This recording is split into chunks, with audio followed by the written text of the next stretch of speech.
Okay, hi, welcome back to my eBay bench. We just have 4 orders to pack tonight, so we're not going to spend a whole lot of time messing around. We're just going to get these orders picked and packed as quickly as possible. But before we do that, we're going to add yesterday's sales to the tally board here.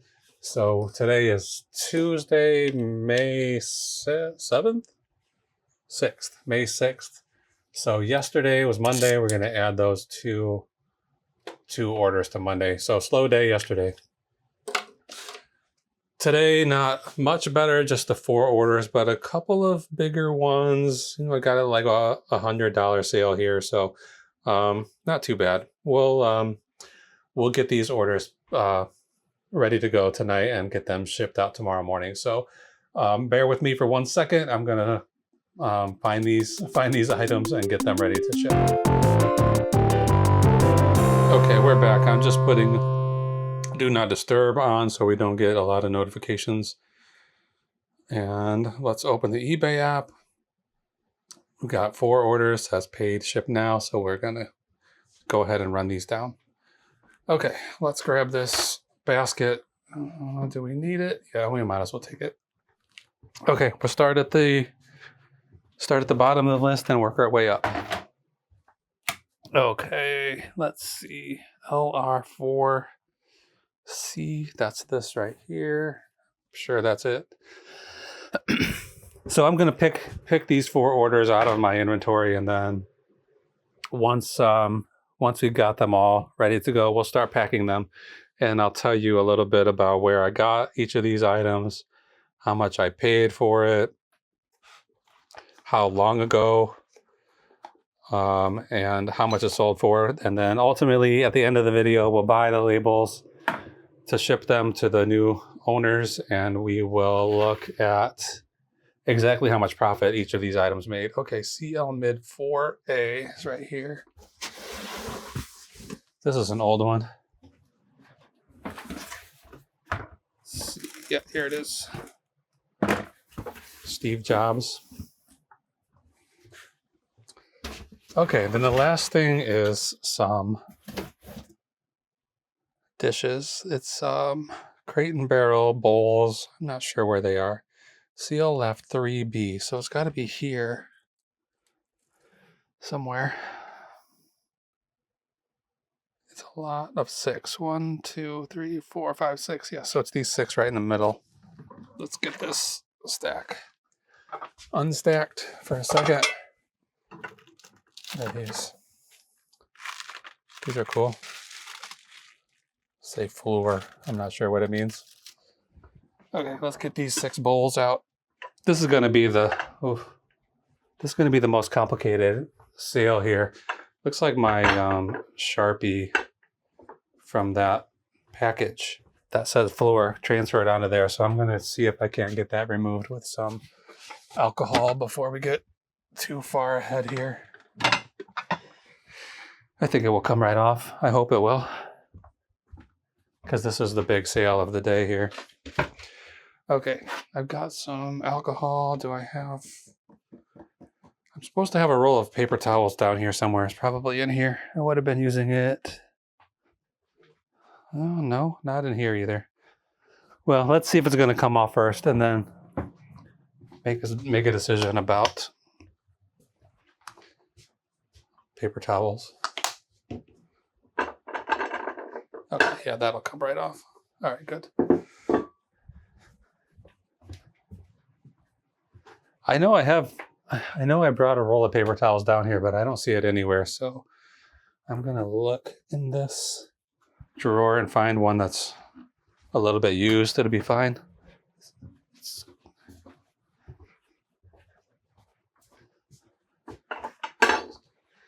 Okay, Sharpie successfully removed. Okay, let's get this stuff out of the way. And get that basket.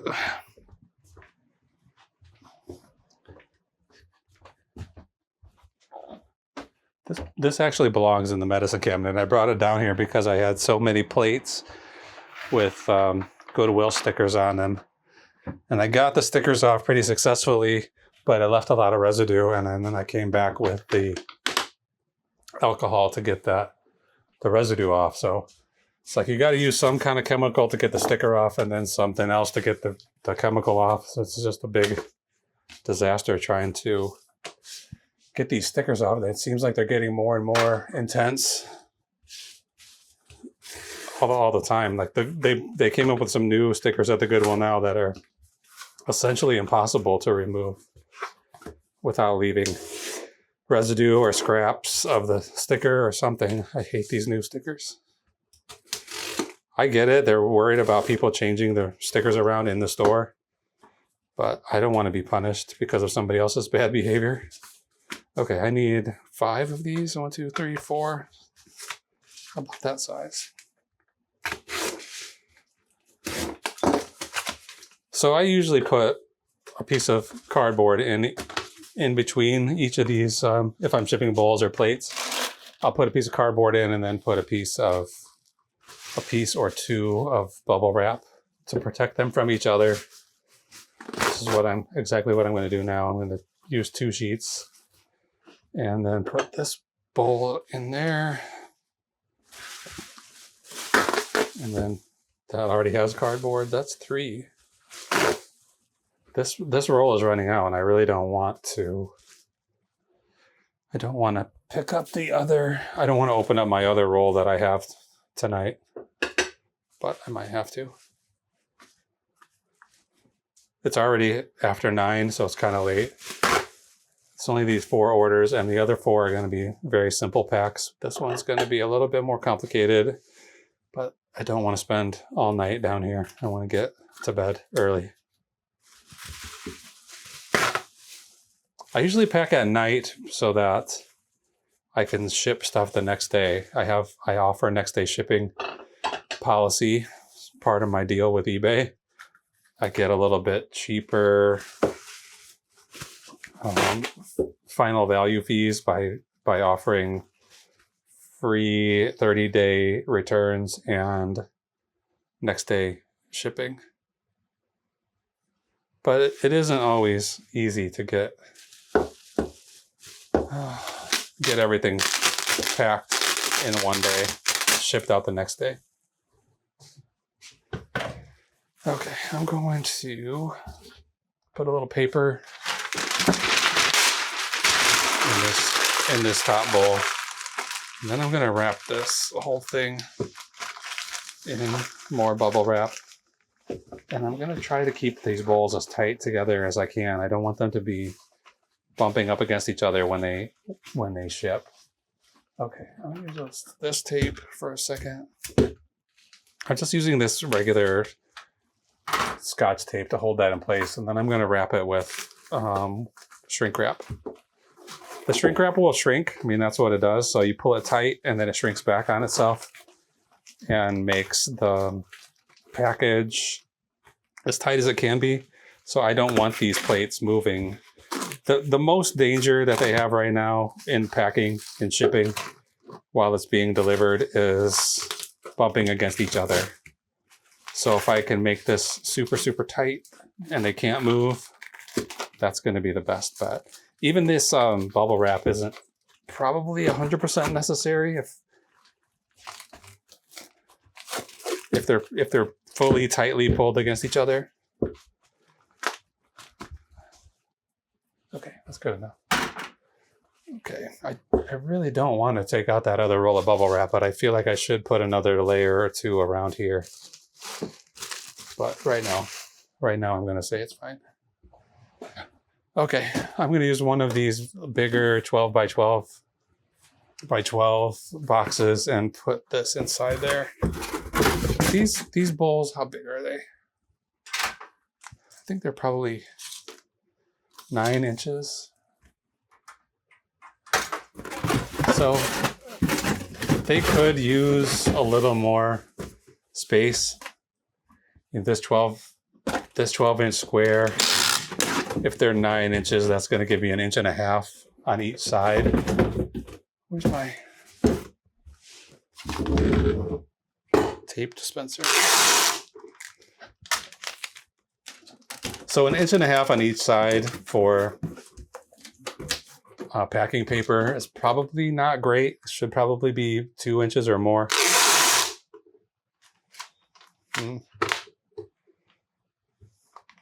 These bowls are pretty heavy, so I'm going to go ahead and do these side flaps.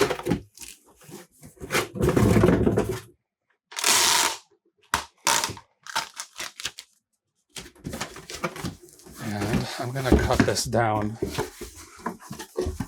one level. Yeah, one level.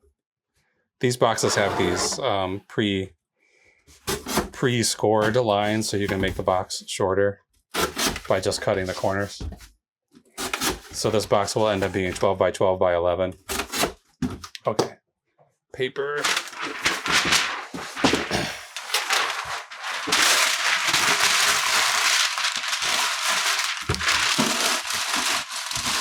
I'm putting a nice thick bed of paper in the bottom.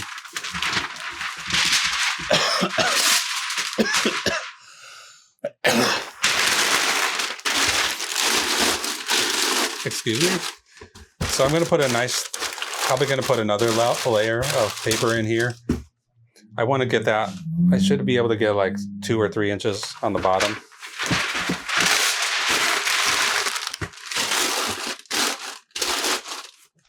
Maybe even more.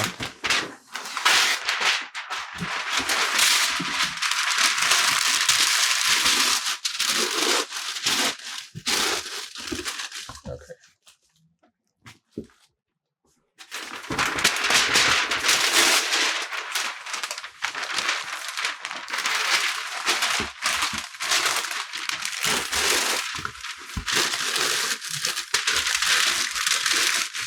So yeah, you can see there's about 1.5 inches on each side, which is it's pushing it a little bit, maybe.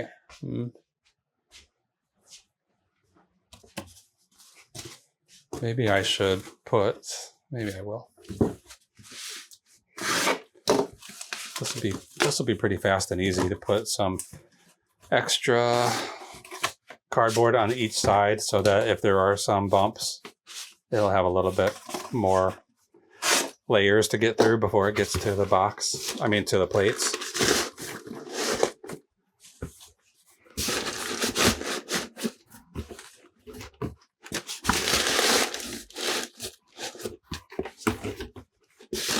This is going to be the hardest one, so I might as well start with it, I guess.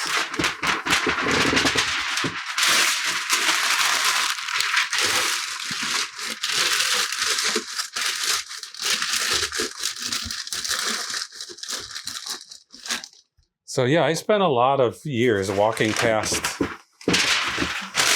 these kind of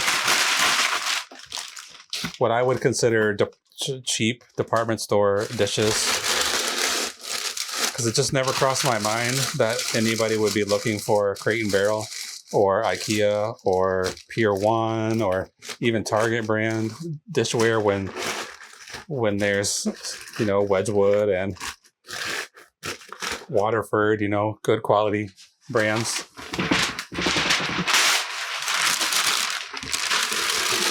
But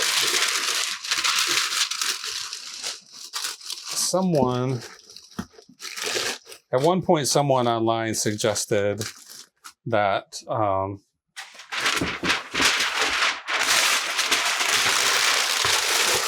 the most plain white vanilla Crate and Barrel dishes were worth looking at. That they were quick sellers and good sellers, you know, sell for good value. And so I started looking at them.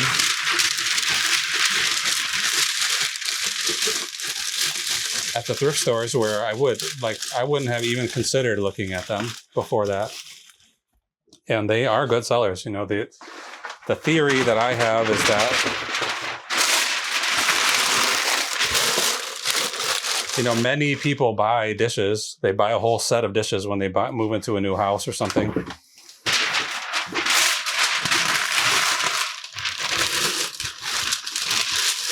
And most people aren't buying Wedgwood or very fancy, expensive stuff. They're buying Target. They're buying Crate and Barrel. They're buying IKEA. And those companies are changing up their lines, the products that they sell, probably every year, maybe even more.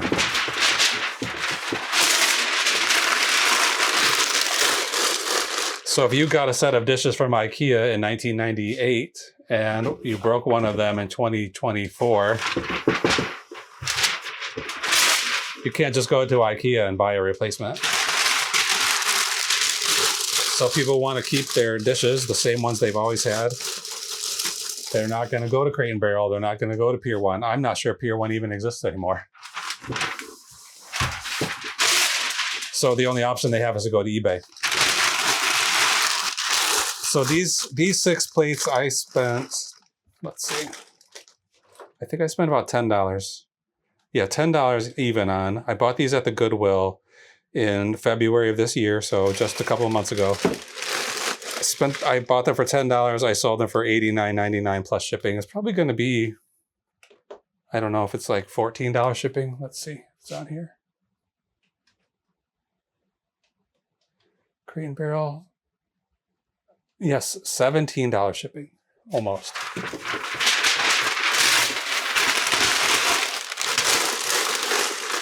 So somebody spent over $100 to buy these 6 bowls because they don't have any options. If they want them, they have to buy them from eBay. That's it. I guess there's some places like replacements.com. I'm not sure if they carry Crate & Barrel or if they only carry fancy stuff. No, they definitely do. Because I have used them as a resource to research different patterns. The Crate & Barrel ones are very difficult to figure out what they are because they don't put a pattern name on the bottom for the most part. Some of them, the older ones, might have a designer's name on them. Those are usually good if it has a name of the person who actually designed the plates. So anyway, don't sleep on plain white, boring looking dishes. There's a bunch of plain white, boring people who really want to keep them. So yeah, buy them up. Get them at a good price. It's not uncommon for these plates or bowls to be 99 cents at the Goodwill or at the Salvation Army or something like that. Okay, let's put, I'm going to write on here, crate.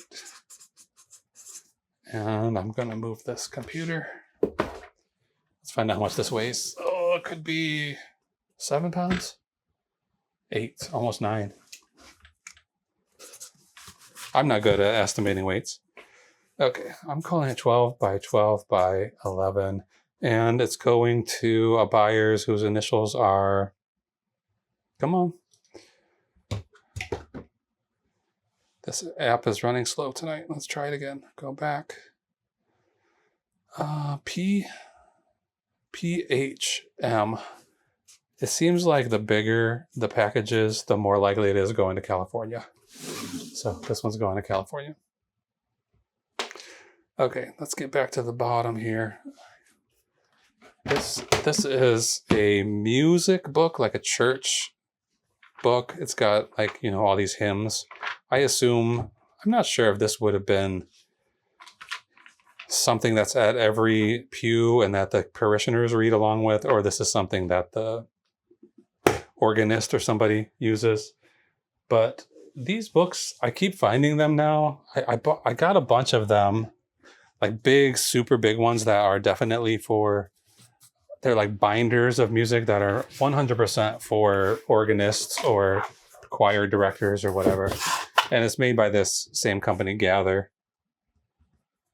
And I sold those for, I think I undersold them quite a bit, and I still sold them for like $250 just for like two binders of this kind of sheet music. Since then, I've been seeing these books around with a Gather name on them, and I'm always grabbing them. So this one I got at a St. Vincent de Paul's, and it was only 10 cents. Like I didn't even know these thrift stores sold anything for 10 cents, but one dime got me this book. It's not a huge seller, but $22.49 is not nothing. I'll take that. Turn a dime into $22.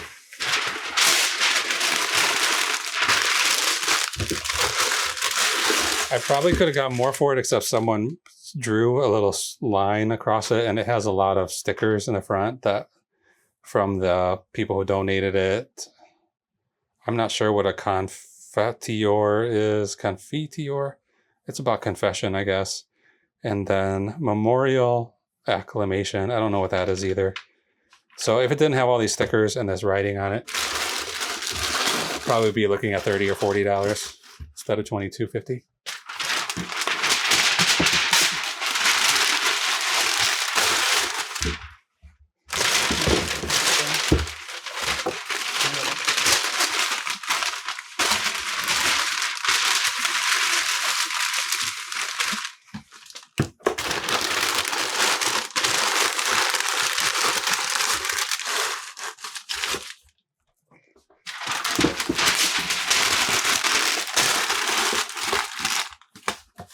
So that was,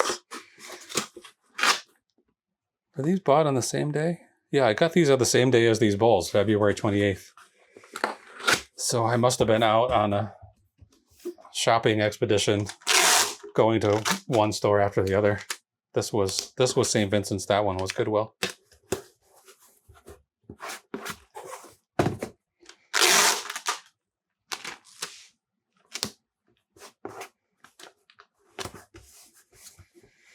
Okay.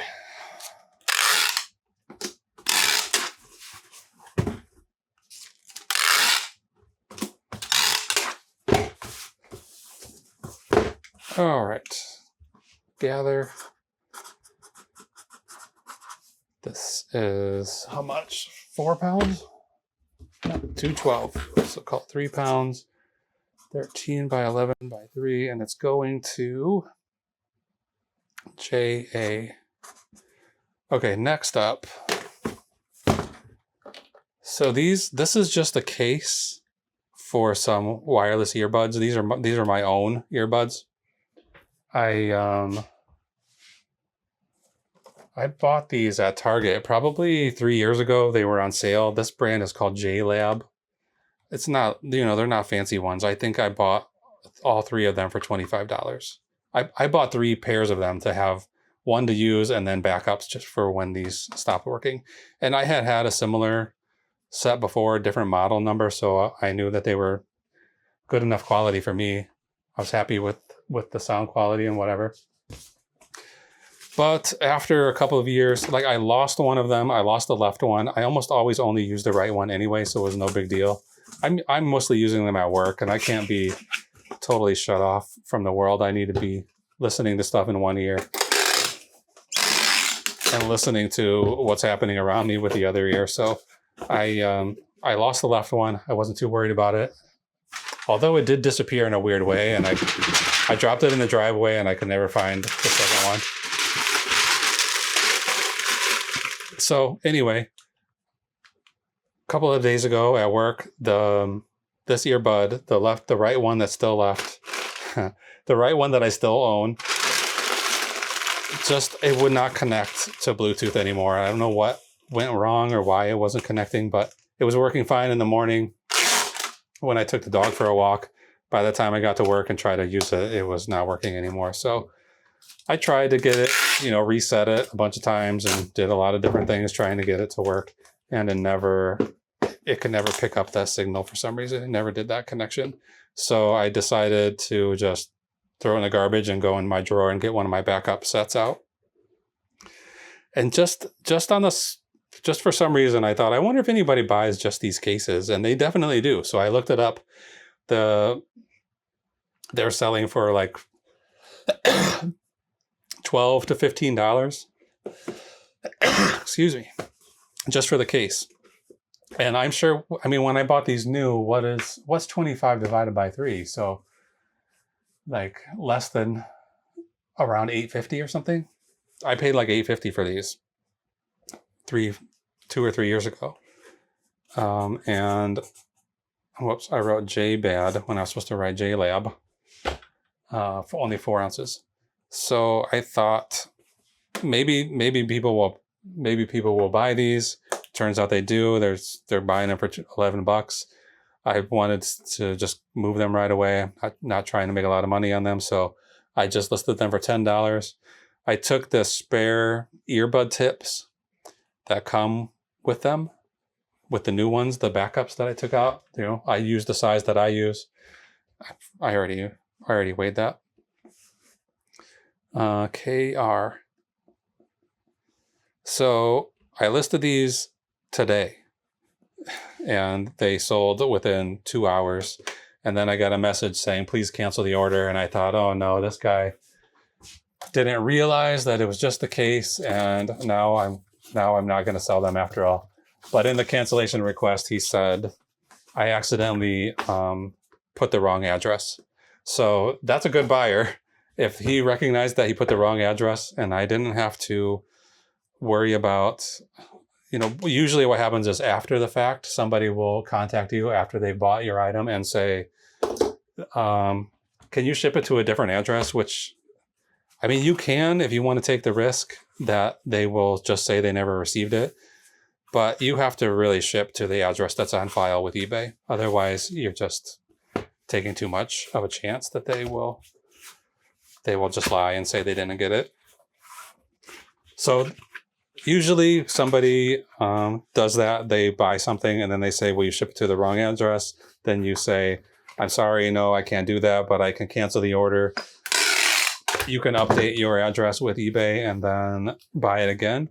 So this person did all that work for me. He sent me he bought the item. He said, whoops, I'm sorry, can you cancel that? I accidentally put the wrong address, and I canceled it and immediately relisted it, and he immediately rebought it. So this is the best case scenario for a buyer in this situation. Just take care of it all without me having to get involved. So anyway, it's only $10, but $10 is $10. I'm happy to take it. Okay, I just packaged up a audiobook, Steve Jobs biography by Walter Isaacson. This is an item. It's a CD set. This is something that I got. I talked about before about this church sale where they do buy a bag for $5 and then take whatever you can fit in it. And so this is something that came out of one of those bags. This is the bag that got stolen or accidentally taken by another patron, another shopper. And then they brought it back, and then the organizers of the event got it back to me. So this is probably 2023. Yeah, October of 2023. Some of that stuff I haven't even gotten listed yet, so I need to get on the ball with my death pile and get some of that stuff out of here. But this sat here for 2 years, a year and a half. But I didn't pay anything for it. By the time, I paid for a $5 bag, the first item I sold out of there made my money back. And so then everything else has a $0 cost of goods. So $0 on this. I sold it for $8.99 today plus shipping. Steve Jobs. This marker does not work on here. How much do you think this weighs? 10 ounces. I'm trying to use this gold marker so it won't show through the label so much once I put the shipping label on. 9 by 9 by, I'm going to call it 2. 2. Okay, so that's it. All 4 packages done. I'm going to cut the camera really quickly while I purchase the labels. You don't need to see me spend the time putting all of this information into the eBay bulk shipping tool. So I'm going to do that now, and we'll be right back.